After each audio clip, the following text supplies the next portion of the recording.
এখন নেক্সট কোশ্চেনটা দেওয়া আছে 400 টাকা মূলধন 2 বছর পর স্ববৃদ্ধি মূল 441 টাকা হলে সুদের হার কত।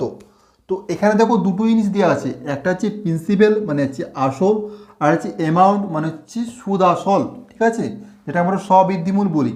তো প্রিন্সিপাল দেওয়া আছে 400 আর অ্যামাউন্ট মানে দেওয়া আছে সুদ আসল দেওয়া আছে 441 টাকা, ঠিক আছে। তো এরপর কি বলেছে 2 বছরে, তো 2 বছর যখনই বলবে দুটোকে রুট করে দাও, ঠিক আছে, এটারও রুট করে দাও এটারও রুট করে দাও। তো এটা হচ্ছে কত 20:21, ঠিক আছে। তো প্রিন্সিপাল হচ্ছে 20, অ্যামাউন্ট হচ্ছে 21। তো বৃদ্ধিটা কত, বৃদ্ধি দেখো 1 হয়েছে, ঠিক আছে, বৃদ্ধি কত হয়েছে 1 হয়েছে। তো 1 বৃদ্ধি হয়েছে কত মধ্যে 20-র মধ্যে। তো 1 বৃদ্ধি হয়েছে যদি 20-র মধ্যে আমাদের পার্সেন্টেজটা বার করতে বলেছে 0.025, মানে 5% হচ্ছে আমাদের অ্যান্সার, ঠিক আছে।